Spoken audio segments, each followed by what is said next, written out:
Aravalli hills one of the most oldest mountain in the world. पर आज यहाँ पर माइनिंग्स लगाई जा रही है। कई सारे पेड़ को काटा जा रहा है सिर्फ कोल और आयरन ओर के लिए। अरावली हिल्स जो कि 800 किलोमीटर तक फैली हुई है, दिल्ली से लेकर गुजरात तक। यहाँ पर कई सारे जानवर रहते हैं। ये जानवरों का घर है, पर हमारी सरकार इसको काटना चाहती है, इन जानवरों का घर उजाड़ना चाहती है। ये नुकसान सिर्फ जानवरों के लिए नहीं, हम इंसानों के लिए भी है।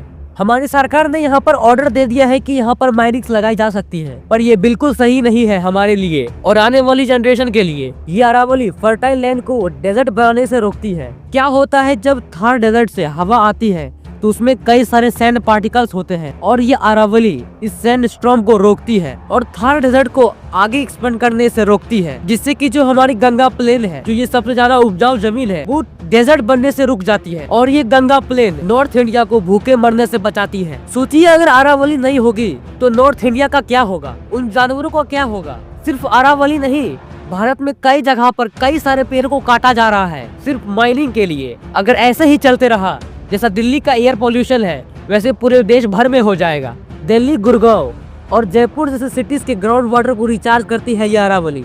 लूनी, साबरमती और बानस जैसी नदी अरावली से जुड़ी हुई है और यही नदी एग्रीकल्चर में सबसे बड़ा रोल प्ले करती है।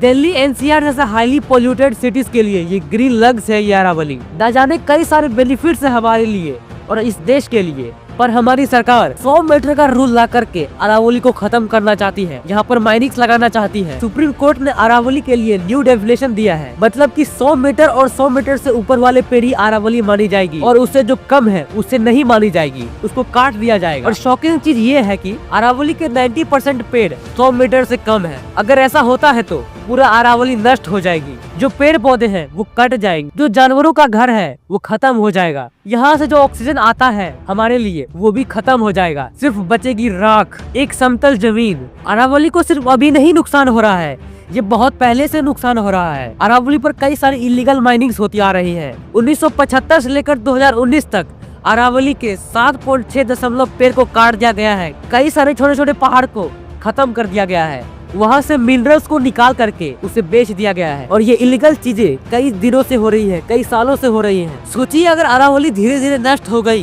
तो हमें और हमारे देश के लोगों को क्या झेलना पड़ेगा। दिल्ली में इतना एयर पोल्यूशन इतना हाई है, इसको सरकार कम नहीं करेगी और इसको और बढ़ाएगी। दिल्ली में कई सारी जगह पर AQI मशीन लगे हुए हैं जो कि एयर की क्वालिटी को नापता है, उसे बताता है कि यहाँ पर कितना ज्यादा एयर पोल्यूशन है। पर हमारी सरकार क्या करती है, AQI मशीन के आसपास पानी छिड़क देती है, जिससे कि AQI कम पोल्यूशन बताता है। ये है हमारी सरकार। अंडमान एंड निकोबार आइलैंड पर भी कई सारे पेड़ को काटा जाएगा, लगभग 1 करोड़ पेड़, और मुंबई में भी काटा जाएगा। कुछ महीने पहले ही बेंगलुरु में भी कई सारे पेड़ को काटा गया था, रात में। एक रात में आधा जंगल साफ कर दिया गया, कई सारे जानवर एक रात में ही मर गए।